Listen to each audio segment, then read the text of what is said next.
For advertisement, call 8125893028. Our Gmail maxtvtelugu@gmail.com. Hi hello నమస్తే welcome to max TV. ఈ రోజు నాతో పాటు ఉన్నారు మేము ఫేమస్ మూవీలో లిప్స్టిక్ స్పాయిలర్ నానమ్మగా నటించిన ధనలక్ష్మి అమ్మగారు. ఇప్పుడు నాతో పాటు ఉన్నారు. తనతో మాట్లాడి మరిన్ని ముచ్చట్లు తెలుసుకుందాం. నమస్తే ధనలక్ష్మి గారు, ఎలా ఉన్నారు? బాగున్నానండి, సూపర్. ముందుగా మ్యాక్స్ టీవీ ప్రేక్షకులందరికీ నా హృదయపూర్వక నమస్కారాలు. అమ్మా, మీరు మేము ఫేమస్ మూవీలో చేశారు కదా, అసలు అందులో ఎలా ఛాన్స్ వచ్చింది? ఇది మేం ఫేమస్ మూవీలో ఛాన్స్ అంటే ఫస్ట్ నేను రంగ్దే మూవీ చేశాను. ఆ రంగ్దే మూవీలో నాకు ఒక లాయర్ గారు ప్లస్ నటుడు సంజయ్ గారు పరిచయం అయ్యారు. అంటే మేము క్యారవాన్ లో ఉన్నప్పుడు మొత్తం అన్ని మాట్లాడుకుంటూ ఉండేవాళ్ళం అనమాట.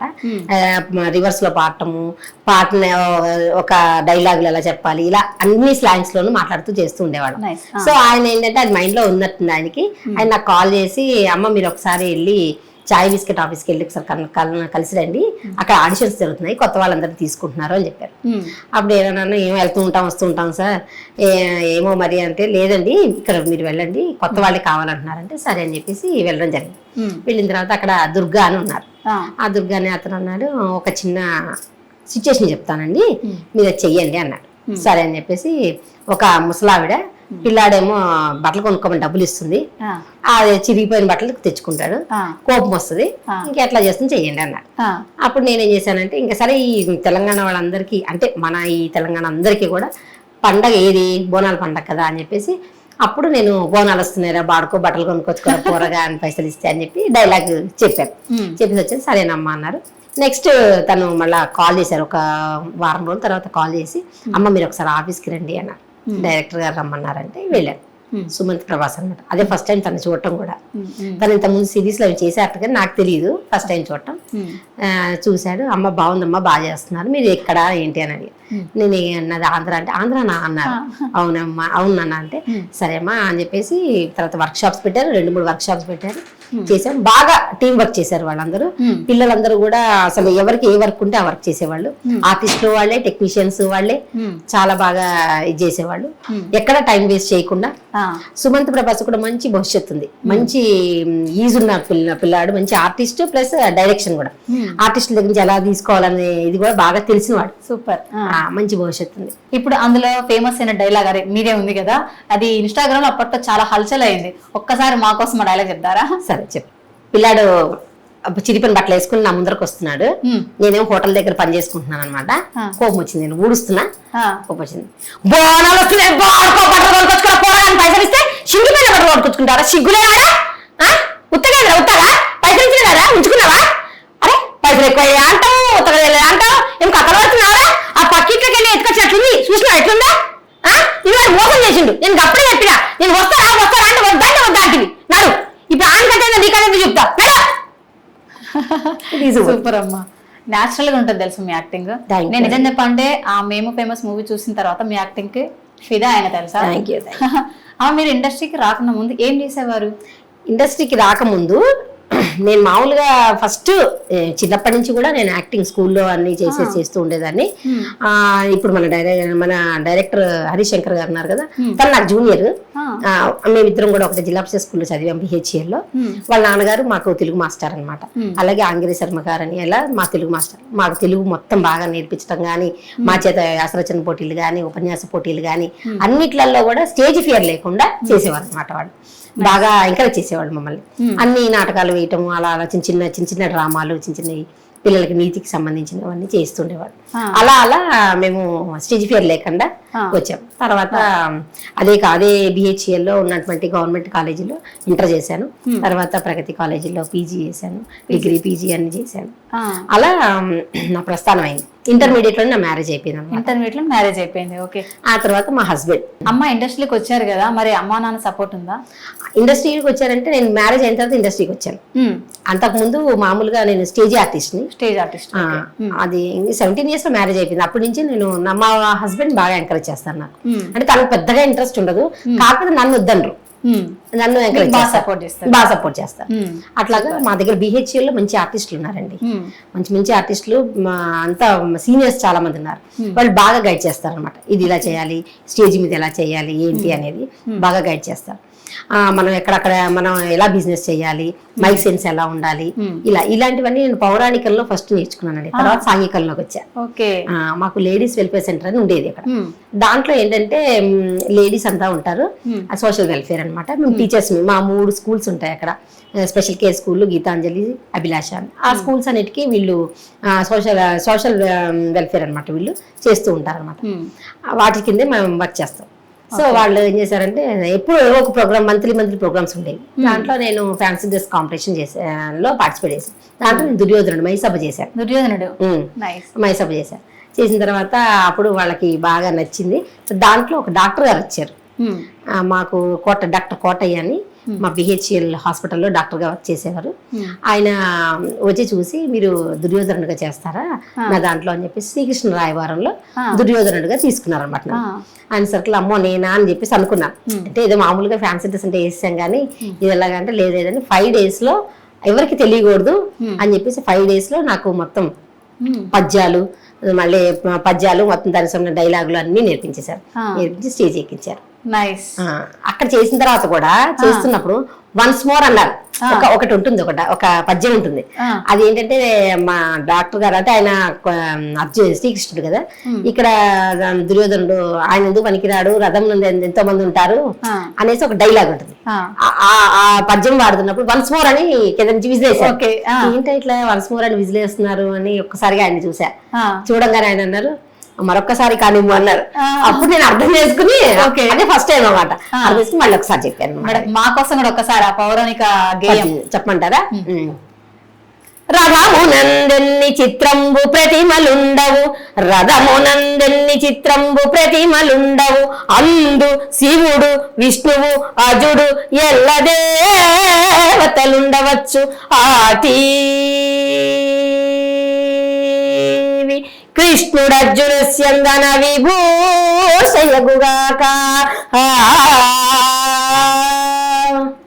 ఇలా అనమాట డైలాగ్. శ్రీకృష్ణ రాయబారం కూడా చేశారు కదా, ఇది శ్రీకృష్ణ రాయబారంలో పద్యమే. అదే ఇంకా ఏమైనా ఇంకోటి అంటే శ్రీకృష్ణుడు పడుకుని ఉంటాడు పడక సీన్ లో. ఆయన కాళ్ళ దగ్గర ఆయన అర్జునుడు కూర్చుని ఉంటాడు. ఫస్ట్ ఆయనకన్నా ముందు దుర్యోధనుడు వస్తాడు ఆయన దగ్గర రాయబారం కోసం. అయితే చూడంగానే పడుకుని అంటే అది కూడా కపట నిద్రే కృష్ణుడు. అయితే అది చూస్తాడు అనమాట దుర్యోధనుడు. చూసి వెళ్ళి ఇట్లా కూర్చోబోతాడు. మనం కాళ్ళ దగ్గర కూర్చోవడం ఏంటి అని చెప్పేసి ఆయన తల దగ్గరికి వెళ్తాడు అనమాట. అప్పుడు ఎంట్రీ అనమాట వస్తుంది. చతురాంహోరి పరివేషిత కురు సామ్రాజ్యాధీశుడను అభిమానవరుండను రారాజునైన నేను ఈ యాదవుని పాదముల చెంత ఆశమిళ్ళగుట్టయ్యా, సిగ్గు అదే మాకు తగిన ఆసనం అని వెళ్ళి అక్కడ కూర్చుంటాడు. అప్పుడు అర్జునుడు వస్తాడు అనమాట. అర్జునుడు వచ్చి కాళ్ళ దగ్గర కూర్చుంటాడు. అది లేవడంతో మనకి ఏం కనబడతాయి, కాళ్ళ దగ్గర వాళ్ళు కనబడతాయి, కాళ్ళ దగ్గర కనిపించారు కదా. అట్లా అనగానే ఎప్పుడు వచ్చి తీవి అనేసి ఆయన అడుగుతాడు. ఇది కోపం వస్తుంది అనమాట. అప్పుడు దుర్యోధనుడు లేస్తాడు. ఏనిటకే గుదెంచు పరి ఏర్పడ సర్వము గుర్తెరింగిరాగా ఇతడోపు కృష్ణునకు కవ్వడికేత శరీర బంధుడు ఈ దానవైరి వీడి ఎడతానవమానము చూపుటెట్లు నాపై నెనరూరుటెట్లు కడు బంధుగుడి తడి కాతడెన్నయిన్ బంధుత్వములకేమి కొద్దియో గొప్పయో మాకు లేకపోలేదు, లేకపోవు కాక ముందుగా నేను తను దర్శింపవచ్చి తిని దానిని బట్టి ఇతడు నన్ను అవమానించో పక్షపాతి అని లోకులు గర్హించుడని సందేహం ఉండకపోడు. కానీ సకలము ఇప్పుడే తేలగలదు. ఇలా సూపర్ మేడం, థ్యాంక్ యూ అండి. చాలా బాగా అసలు న్యాచురల్ తెలుసు, అసలు దింపేస్తున్నారు.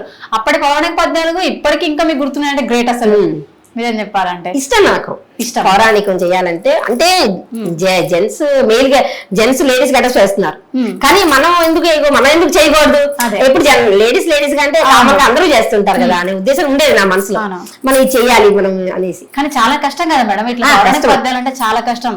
ఎందుకంటే అప్పట్లో మా డాడీ కూడా ఇలానే నాటకాలు వేసేవాడు. వీరబ్రహ్మ గారి నాటకం వేసేవాడు. అమ్మ మాకు ఆ విషయం తెలిసింది, అప్పట్లో మీ ఫాదర్ గారికి ఇలా రామారావు గారు లెటర్స్ రాసారంట, నిజమేనా? అవునమ్మా, ఉన్నాయా మేడం? ఒకసారి లెటర్స్ మీకోసం తీసుకొచ్చా. Thank you. రామారావు గారు స్వహస్తాలతో రాసిన ఈ ఉత్తరం అనమాట. ఆయన లెటర్ ప్యాడ్ మీద రాసిన ఉత్తరం. సూపర్. ఆయన అంటే దీన్ని బట్టి మనకి ఏమర్థం అవుతుందంటే ఆయన అభిమానుల్ని ఎంతగా ప్రేమించేవారు. అదే అంటే ఒక ఆర్టిస్ట్ కి అభిమానులు ఎంత ముఖ్యం అనేది మనకి దీనికి ఆయన స్వహస్తాలతో రాశారమ్మా. Nice madam. ఇప్పుడు ఎవరితోనూ రాయించడాలు అవన్నీ ఏం లేకుండా. ఇది ఎప్పుడు తెలుసా? 1963లో 1963. మా నాన్నగారికి ఇది ఈ లెటర్ ఆయనే రాసి ఆయన ఫోటోతో సహా అన్ని పంపించారనమాట. మా నాన్నగారికి రామారావు గారు అంటే చాలా ఇష్టం.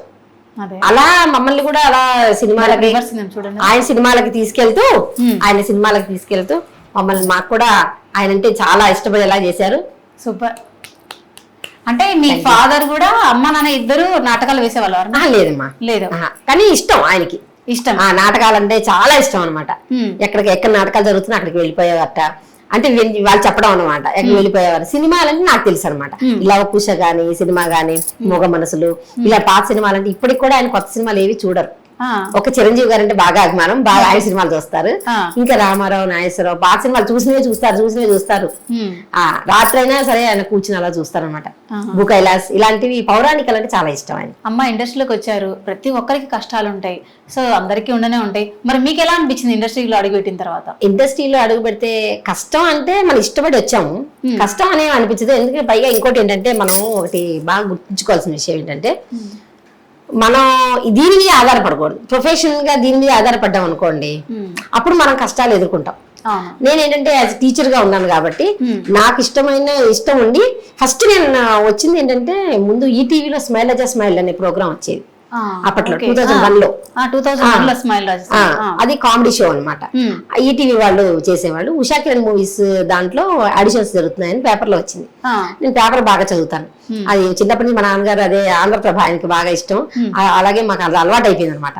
అలాగే చదువుతుండే అలాగే దాంట్లో చూసి ఇంకా సరే ఒకసారి వెళ్ళి ట్రై చేద్దాము, వస్తే వచ్చింది, రాతలేదు. నాకు నా చిన్నప్పటి నుంచి నాకు నేను ఇష్టపడేది ఏంటంటే నేను ప్రయత్నిస్తా, ఏదైనా సరే ఏదైనా ప్రయత్నిస్తాను. వచ్చిందా ఓకే, రాకపోయినా పర్వాలేదు, కానీ నేను కూడా ప్రయత్నించాననే తృప్తి ఉంటుంది నాకు అన్నమాట.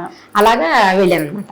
వెళ్తే అక్కడ చూశారు, అందరు జెంట్స్ అందరూ వెళ్తున్నారు, చేస్తున్నారు, వస్తున్నారు. ఆ తర్వాత అక్కడ నేను నా టర్మ్ వచ్చింది, నేను వెళ్ళిన తర్వాత అక్కడ మురళీధర్ కేసరి గారు అని చెప్పి ఉన్నారు. ఆయన ఏం చేశారంటే ఒక జోక్ చెప్పమ్మా అన్నారు. చెప్పాను, ఆయన ఇష్టపడ్డారు, బాగుంది, సరే మీరు బయట కూర్చోండి అన్నారు. నాతో పాటు ఇంకొక ముగ్గురు ఉన్నారు అనమాట. సరే అందరం కూర్చున్నాము. అందరూ అయిపోయిన తర్వాత మళ్ళీ ఒకసారి నన్ను లోపలికి పిలిచారు. పిలిచిన తర్వాత మీరు దాంట్లో రాశారు కదా డీటెయిల్స్ లో, మీరు ప్యారడీలు కూడా రాస్తారని రాశారు కదా, ఒకసారి ప్యారడీ ఒకసారి రాయండి ఈ సాంగ్ కి అని చెప్పేసి. ఒక ఓ బంగారు రంగుల చిలక పలకవా, ఓ అల్లరి చూపుల రాజా ఏమని, నా మీద ప్రేమే ఉందని, ఈ పాట మీద ప్యారడీ రాయండి అన్న. సరే సార్ అని చెప్పి బయట కూర్చుని, ఓ జూనియర్ ఇంటరు పాప పలకవా, ఓ సీనియర్ ఇంటరు బావా ఏమని, నా మీద ప్రేమే ఉందని, నా పైనలకే లేదని, సైన్స్ క్లాసు వదిలేసి ప్రిన్సిపాల్ని దాటేసి నీకోసం వచ్చాసతో ఇలా రాసిన తర్వాత ఆయన అని నా ఐసు నీవేలే అని చెప్పేసి కొంచెం మార్చేసి అది చేశాను ఆ రోజు. అప్పుడు ఇంత సోషల్ మీడియా లేదు కదండి. అమ్మా సాంగ్స్ కూడా రాసారు, పెరడీ సాంగ్స్ కూడా రివర్స్ లో కూడా పాడుతుంటా. ఎన్ని రాశారు అలా? చాలా రాశాను. ఎక్కువ ఈ డ్రింకింగ్ దాని మీద ఎక్కువ రాసేదాన్ని. ఫుల్ బాటిల్ ఎటు లేదు పెగ్గైన కొట్టు బ్రదర్, గుర్తుపడ్డారా? సాపాటు ఎటు లేదు.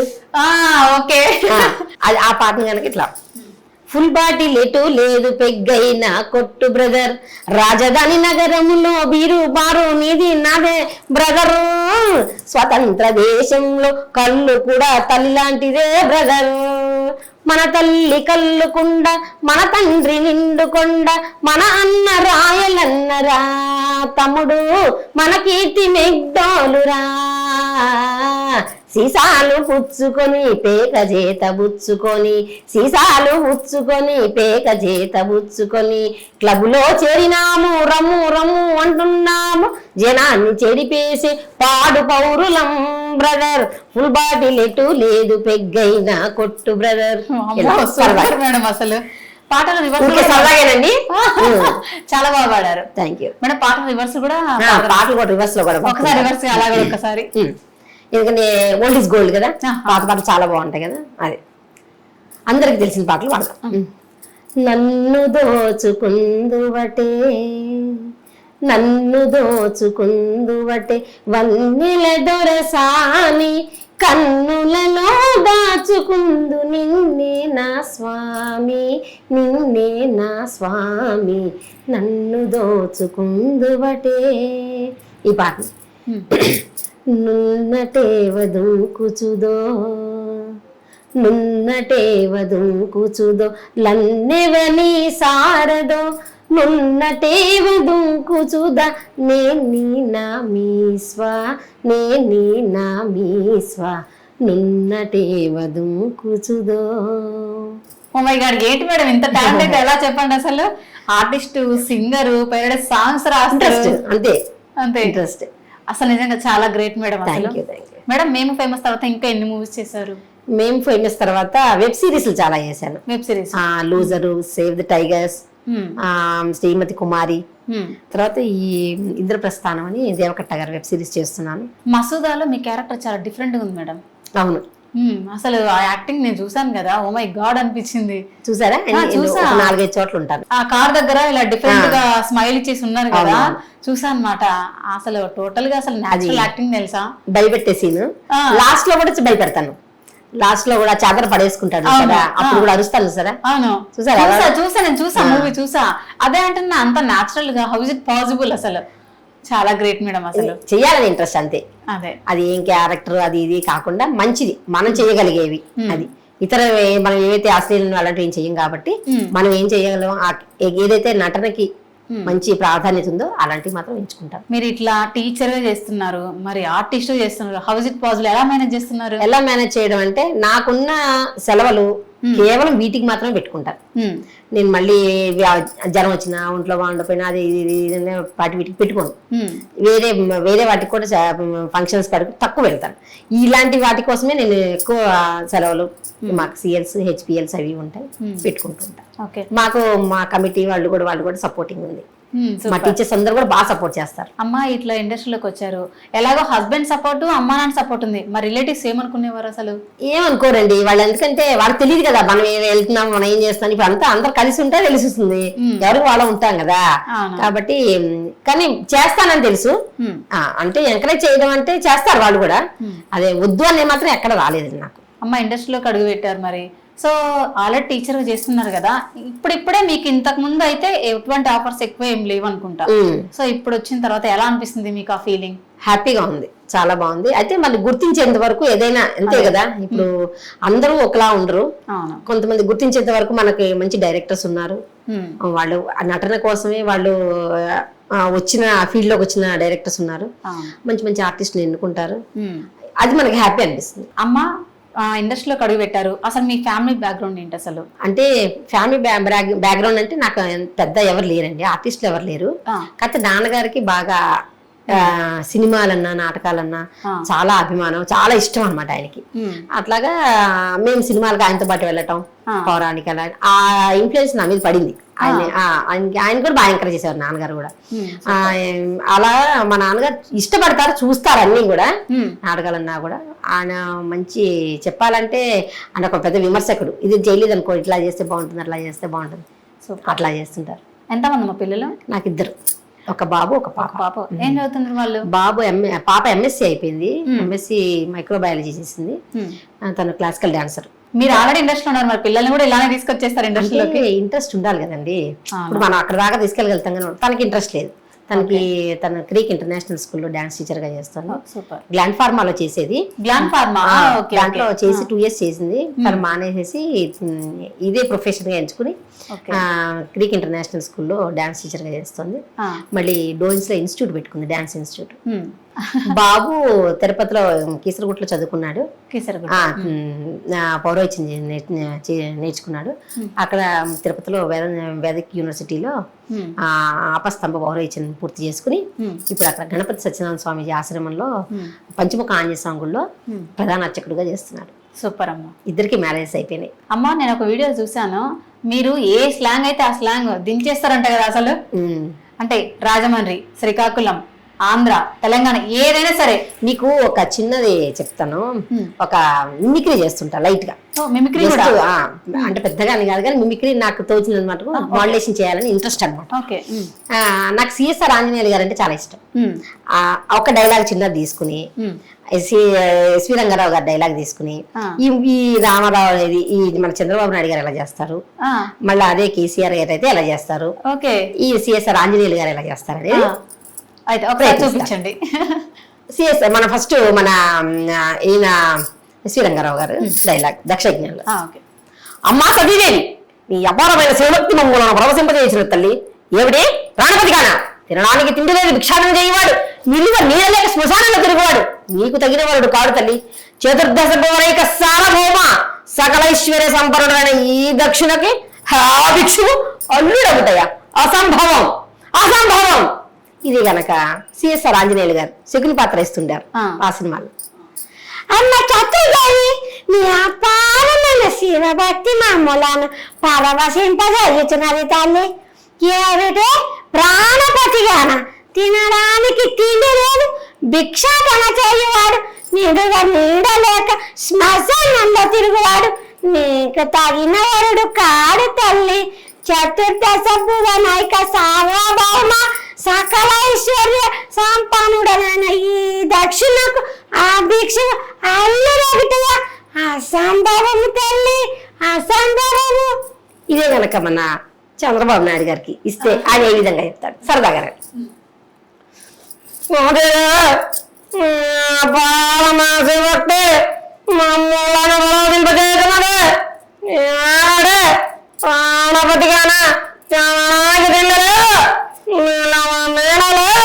శ్మశానంలో తిరుగుతున్నాడు, తగిన వరుడు కాడు. ఇది కనుక మన కేసీఆర్ గారు అయితే అలా చెప్తారు. సబ్దే నీ అపారమైన శివభక్తి మనం పరవశింప చేసు ఏంటి పనపతిగా తినా తినలేదు, నీలో నిలలేదు, శ్మశాన పొడి తింటుడు, నీకు అయ్యే వరుడు కాదు సాల్తీ. ఇలా సూపర్ మేడం. ఇంత టాలెంట్ అండి అసలు ఎక్కడున్నారు మేడం? మరి ఇప్పటివరకు కేవలం మేము ఫేమస్ వాళ్ళనే మీకు ఇంత ఫేమస్ వచ్చింది. అసలు మీరు ఎప్పుడో ఫేమస్ తెలుసా? నిజం చెప్పాలంటే ఇంత టాలెంట్ అసలు చాలా గ్రేట్. అసలు నిజం చెప్పాలంటే అమ్మ మాకు ఒక విషయం తెలిసింది, మీరు ఒక సాంగ్ ని ఇంకో సాంగ్ కళారూపంలో ఒకటి పాడతారంట కదా, ఒక్కసారి మా కోసం అలా చేస్తారా? అలాగేమ్మా. ఓకే. రావోయి చందమామ అదర్ తెలిసిన పాట. రావోయి చందమామ మా వింత గాథ వినుమా, రావోయి చందమామ. ఇది గనక ఈ పాటను గనక ఒక కవ్వాలి కళాకారుడికి ఇచ్చి పాడమంటే అలా పాడతారు. రావోయి చందమామ రావోయి చందమామ రావోయి చందమామ మా వింత గద వినుమ, రావోయి చందమామ మా వింత గద వినుమ, మా వింత గద వినుమ, మా వింత గద వినుమ. తన మతమేమో తనది ఆహా మన మతం మసాలా పడదోయ్, మనమను మాటే రాని రావోయి చందమామ మా వింత గద వినుమ, రావోయి చందమామ మా వింత గద వినుమ, మా వింత గద వినుమ, మా వింత గద వినుమ, మా వింత గద వినుమా. ఇలా సూపరమ్మా. అదే కనుక ఒక పాట. ఈ రీతి అనేది ఈ చిరుగాలి మనసైనది, ఈ హాయి మాయనిది ఇంతకు మించి ఏమున్నది. ఈ పాటను కనుక ఒక ఒగ్గు కళాకారుడికి ఇచ్చి పాడమంటే ఎలా పాడతాడు? ఈ రైతి అనేది ఆహా ఈ చిరుగాలి మనసైనది, ఆహా ఈ హాయి మాయనది ఇంతకు మించి ఏమున్నది. ఈ రైతి అనేది తీయనిది చిరుగాలి మనసైనది మనసైనది, ఈ హాయి మాయనిది మాయనిది ఇంతకు మించి ఏమున్నది ఏమున్నది. ఏవేవో కోరికలు ఆహా ఇందులో జుమ్మంటున్నవి, ఆహా ఆ కొంటే మల్లికలు అలా దాగి వింటున్నవి, ఆహా. Oh my god super madam. అమ్మా జోక్స్ కూడా బాగా చేస్తారు మీరు, ఆ. మా కోసం ఒక్కసారి. జోకా ఒక ఒక సంగీత కళాకారుడు స్టేజ్ మీద ఉన్నాడు, పద్యం పాడుతున్నాడు. కింద ప్రేక్షకుడు కింద కూర్చున్నాడు, అడుగుతున్నాడు. ఇతను ఏమన్నా లీనమైపోయాడు. అతను ఒక పాడుతున్నాడు పద్యం. పాతాళమున దాగినట్టి ఆ బలి చక్రవర్తిని బట్టి తెచ్చిన అమృతమునిచ్చి కింద నుంచి పాతాళమున దాగినట్టి ఆ బలి చక్రవర్తిని బట్టి తెచ్చిన అమృతమునిచ్చి పాతాళమున దాగినట్టి ఆ బలి చక్రవర్తిని బట్టి తెచ్చిన అమృతమునిచ్చి వన్స్ మోర్ ప్రోత్సహిస్తున్న ఆ కళాపిపాసి ఎవరో ఒక్కసారి స్టేజ్ మీదకి వస్తే చూసి తలెత్తాను. వస్తున్నారా? నేనే వస్తున్నా. వీరేనా ఇంతలా నన్ను వన్స్ మోర్ అని ప్రోత్సహిస్తున్న కళాకారులు? ప్రోత్సాహం నీ బొంద, పాతాళం ఎక్కడ ఉండేది? ఆ ఎత్తున చెయ్యి కిందకి దించి చేస్తావని అది పాతాళం చెయ్యి కింద పెడతాడని సూపర్ అమ్మా. Thank you. నిజం చెప్పాలంటే ఇంత టాలెంట్ పర్సన్ కి నిజం చెప్ప మా తరపున, మా మ్యాక్స్ టీవీ తరపున మంచి అవకాశాలు రావాలని మనస్ఫూర్తిగా కోరుకుంటున్నా. Thank you. Thank you so much.